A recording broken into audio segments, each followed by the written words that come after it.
Files और folder, computer में हर चीज, हर एक जिस भी चीज से आप डील करते हैं वो फाइलों के फॉर्म में होती है, यानी कि जो भी जानकारी है, इंफॉर्मेशन है, वो फाइल के फॉर्म में होगी।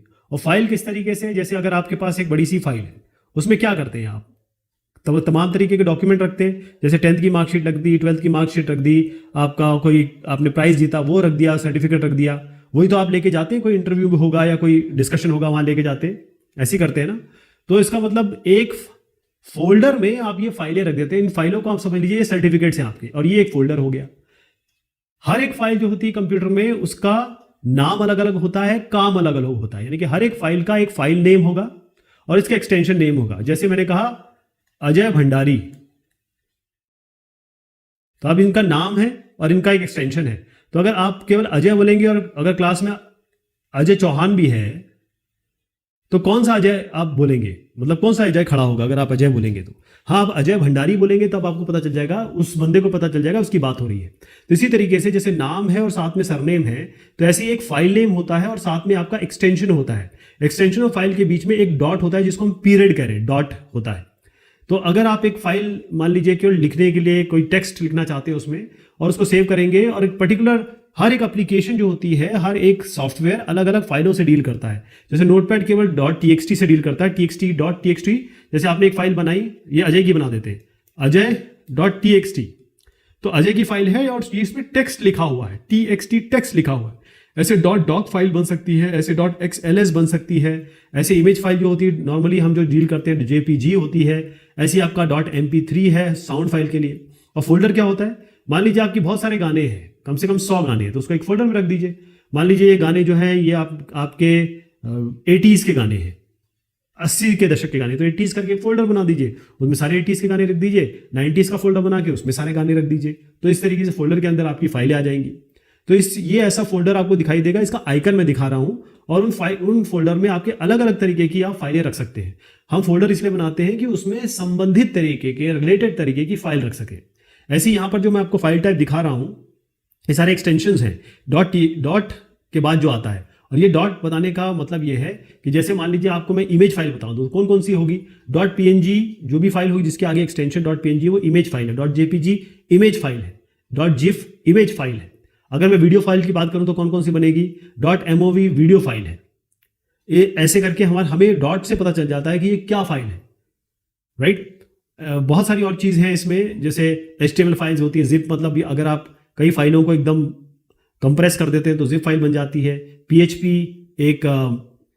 मतलब ये एक तरीके से आप समझ लीजिए कि जब इंटरनेट पे आप काम करते हैं तो आप वेब ब्राउज़र पे काम करते हैं, बैकग्राउंड में आप HTML लिखते हैं और उसके साथ काम करती है ये फाइल, ये समझ लीजिए फिलहाल के लिए। वैसे तो ये जो एक्सटेंशन है वो बहुत ही कम है जो आप यूज़ करेंगे, बहुत ही ऐसे हैं जो आप शायद कभी यूज़ भी ना करें, जैसे .eps ये शायद ही कभी यूज़ करें आप। ये सब मैं आपको करके दिखाऊंगा, ये सारी हम बात करेंगे। पहले हम जाते हैं क्रिएटिंग अ फाइल पे। तो यहाँ पर टेक्स्ट एडिटर में हम उबुंटू पे काम करने की कोशिश कर रहे हैं, लेकिन क्योंकि मेरे पास उबुंटू नहीं है और काम करने का तरीका बिल्कुल सेम है, तो मैं आपको इसको विंडोज़ पे बता दूंगा। तो जैसे नेहा आती है और वहाँ पर वो एक नई लड़की आ रही है और टीचर चाहते हैं कि इसकी इन्फॉर्मेशन हम स्टोर करके रख दें। उसका नाम हो गया, एड्रेस हो गया, फ़ोन नंबर हो गया। तो हम क्या करेंगे, एक टेक्स्ट एडिटर खोलेंगे, उसमें यहाँ पर नाम लिखेंगे, इनका एंटर करेंगे, ब्लैंक डॉक्यूमेंट होगा, उसके बाद हम इनकी एंट्री कर देंगे और उसके बाद उसको सेव कर देंगे। तो मैं आपको पूरा स्टेप बाय स्टेप बताऊंगा इसको करना कैसा है। सबसे पहले अगर आप उबुंटू पे काम कर रहे हैं तो यहाँ पर आप टेक्स्ट एडिटर ओपन करेंगे, और टेक्स्ट एडिटर ओपन करने के बाद यहाँ पर इसका फाइल का नाम देंगे, और टेक्स्ट एडिटर जब ओपन कर देंगे डबल क्लिक करके तो यहाँ पर आप इसमें कॉन्टेंट लिखेंगे और उसके बाद उसको सेव कर देंगे। ऐसे ही फोल्डर बनाने का तरीका क्या है, वैसे ही तरीका होता है। और पहले मैं उबुंटू का आपको बता दूं कि उबुंटू बेसिकली लिनक्स है ना, ये ओपन फ्री और ओपन सोर्स है।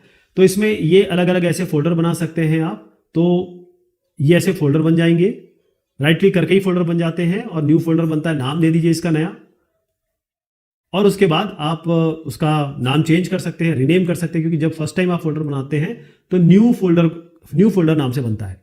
तो फोल्डर क्या है, फोल्डर एक ऐसी लोकेशन है जहां पर आप मल्टीपल फाइल्स रखने की कोशिश करते हैं जो आपस में संबंधित हो। जैसे एक फोल्डर आप मान लीजिए जहां पर जितने भी स्टूडेंट्स हैं क्लास के, कितने बच्चे हैं, उनकी सारी फाइलें स्टोर हैं।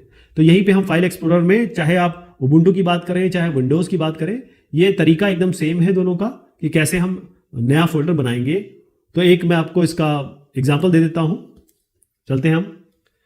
चलिए साहब, ये एक फोल्डर पे आ गया हूँ मैं, ये मेरे जो कंप्यूटर पे एक डाउनलोड करके फोल्डर है, आप कहीं भी बना सकते हैं। तो यहाँ पर आप क्या करेंगे, एक न्यू फोल्डर बनाइए। यहाँ से आप क्लिक करके बना सकते हैं या फिर आप राइट क्लिक करके बना सकते हैं। तो मैं यहाँ पर न्यू कर रहा हूँ, एक फोल्डर बना रहा हूँ। अभी एक फोल्डर है, तो ये फोल्डर में हम क्या करेंगे, मान लीजिए हम केवल इसमें अपने डॉक्यूमेंट रखना चाहते हैं, तो मैं इसका नाम रख देता हूँ डॉक्यूमेंट्स। ये हो गया। एक और फोल्डर बना रहा हूँ मैं, अब मैं यहाँ से बनाऊंगा। जैसे ही मैं फोल्डर बनाऊंगा ये अपने आप न्यू फोल्डर नाम आएगा, और इसको हम चेंज कर देते हैं। मान लीजिए हम इमेज फाइल बनाना चाहते हैं, इमेज फोल्डर बनाना चाहते हैं, इसमें मेरे सारे डॉक्यूमेंट रहेंगे, इसमें मेरी सारी इमेजेस रहेंगी। अब इस फोल्डर को मैं डबल क्लिक कर रहा हूं, तो मैं अंदर आता हूं, खाली है। इसी तरीके से बैक गया मैं और इमेज किया, तो यहां पर भी ये भी खाली है। तो हम क्या करेंगे, यहां पर इमेज डॉक्यूमेंट में जाते हैं, यहां पर हम न्यू, क्योंकि ये डॉक्यूमेंट है, तो एक हम यहां पर एक माइक्रोसॉफ्ट वर्ड डॉक्यूमेंट बनाते हैं। तो ये इसको हम नंबर 1 दे देते हैं, नाम 1 दे देते हैं, क्योंकि ये माइक्रोसॉफ्ट वर्ड डॉक्यूमेंट है। तो जब ये इसको खोलेंगे तो ये माइक्रोसॉफ्ट वर्ड में ही जाके खुलेगा। जैसे मैंने बताया कि जो वर्ड है ये सॉफ्टवेयर है, ये एप्लीकेशन है, और इसमें जो फाइलें बनती है वो या तो डॉक में या डॉक एक्स एक्सटेंशन में सेव होगी। अगर आपको मैं ये दिखाऊं, मैं इसको बंद कर रहा हूं। अब यहां पर देखिए, अगर मैं इसकी प्रॉपर्टीज में जाऊंगा, राइट क्लिक करके प्रॉपर्टीज में जा रहा हूं, तो आपको ये क्या बता रहा है, आपको ये बता रहा है कि ये कौन सी किस टाइप की है, ये डॉक एक्स फाइल है। क्या फाइल है, डॉक एक्स फाइल है। तो इसी तरीके से मैं एक और बना देता हूं, केवल एक आपको समझाने के लिए। या फिर एक काम करते हैं, इसमें मैंने क्लिक किया, कंट्रोल सी किया, और अब कंट्रोल वी कर रहा हूं, तो इसको पेस्ट, ये पेस्ट हो गया। तो एक कॉपी बन गई इसकी। अभी खाली है तो कोई दिक्कत नहीं है, इसको हम 2 कर देते हैं, तो 2 हमारी ये वर्ड फाइल बन गई। इसी तरीके से मैं एक प्लेन टेक्स्ट बनाना चाहता हूं, बिल्कुल टेक्स्ट, उसमें कुछ ना तो हम इमेज डालेंगे ना कुछ डालेंगे। तो उसमें यहाँ न्यू करके एक टेक्स्ट डॉक्यूमेंट, जो आपके टेक्स्ट, जो मैं बताना चाह रहा हूँ, जो आपके अभी चैप्टर में है, वो ये टेक्स्ट डॉक्यूमेंट। तो न्यू टेक्स्ट डॉक्यूमेंट हमने 1 कर दिया। अब इसको मैं अगर खोलूंगा तो ये खुलता कैसे दिखेगा, इसको मैं खोलूंगा तो मेरे पास जो भी टेक्स्ट एडिटर होगा उसमें खुलेगा। ये नोटपैड में खुल गया। अब नोटपैड में खुल रहा है, मैं चाहता हूं कि भाई मेरे पास नोटपैड प्लस प्लस भी है, मैं उसमें जाके खुलूं, तो राइट क्लिक करके मैं edit with notepad plus plus कर दूंगा। तो इससे क्या होगा कि ये नोटपैड प्लस प्लस में जाके खुलेगा। तो कहने का मतलब .txt को नोटपैड प्लस प्लस भी डील करता है, वो भी इसको हैंडल करता है, और प्लेन जो आपका विंडोज के साथ जो नोटपैड है वो भी उसको डील करता है। तो ये आपका हो गया इस तरीके से। अब मैं दूसरे फोल्डर में जाता हूँ, ये इमेज है। इमेज में मैं जाके एक नई इमेज बना देता हूं, जैसे मान लीजिए बिटमैप इमेज। अब इसको खोलते हैं, देखिएगा ये किससे खुल रही है, ये जाके डॉक्यूमेंट, मतलब इसको माइक्रोसॉफ्ट वर्ड नहीं खोल पाएगा ना, कोई इसको और खोल पाएगा। तो इसमें जो भी इसको डील करने वाला सॉफ्टवेयर मेरे सिस्टम में डाला हुआ है वो इसे खोलेगा, जैसे यहां पर इसने खोला। अब मैं चाहता हूं कि भाई इसमें कुछ बना डालूं, तो मैं राइट क्लिक करता हूं, इसको ओपन विद कर देता हूं। मान लीजिए सबसे ईजिएस्ट जो होता है पेंट होता है, मेरे पास इतने सारे हैं, तो मैं किसी एक पेंट में खोल देता हूं इसको, और पेंट में यहाँ पर मान लीजिए एक मैं ये बना दिया मैंने, और इसको बंद कर दीजिए, सेव कर दीजिए। तो एक फाइल मैंने बना दी, न्यू बिटमैप इमेज। अब मैं इसको जब खोलूंगा तो आप देखिएगा कि जो हमने बनाया है वही खुल के आएगा। मैं फोटो गैलरी में से खोल देता हूं। तो इस तरीके से अब मैं जितने भी ये जो इमेज बनाऊंगा, यहां पर हमने बनाया था ना गोला, ये गोला आ गया। तो ऐसे करके मैं और भी बना सकता हूं। अब मैं क्या करता हूं, इसको मैं कंट्रोल दबा रहा हूं और इसको पकड़ के खींच दिया मैंने, बस कंट्रोल दबाया हुआ है, इसको पकड़ के खींच दिया, छोड़ दिया, ठीक। तो ये इसकी कॉपी आ गई। दूसरा तरीका आपको पेस्ट करने का बता रहा हूं। तो ये इसको हम 2 कर देते हैं। अब मान लीजिए ये हमसे कुछ गलती हो गई है ना, 2 इमेज बन गई, एक गलती हो गई, तो इसको मैं राइट क्लिक करके डिलीट कर सकता हूं। कॉपी भी कर दिया, डिलीट भी कर दिया। अब मैं चाहता हूं कि अरे एक काम करते हैं, एक ही फाइल तो है, ऐसा नहीं, ऐसा करें इसको डॉक्यूमेंट में ही डाल दें। तो मैं इसको राइट क्लिक करूंगा और कट कर लूंगा यहां से, या फिर आप कंट्रोल एक्स भी दबा सकते हैं। राइट क्लिक करके कंट्रोल एक्स दबा सकते हैं, मतलब कंट्रोल एक्स दबा सकते हैं, और इस डॉक्यूमेंट में जाके मैं इसको पेस्ट कर देता हूँ। पेस्ट हम यहां से भी कर सकते हैं, राइट क्लिक करके भी पेस्ट कर सकते हैं।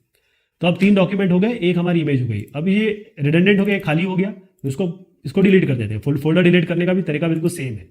तो ये मैंने आपको जो तरीके बताए, जो आपके टेक्स्ट में दिया हुआ है, मतलब किताब में दिया हुआ है, वो सारा मैंने आपको स्टेप बाय स्टेप बता दिया। विंडोज में बताया, बस ध्यान रखिएगा। चलिए साहब।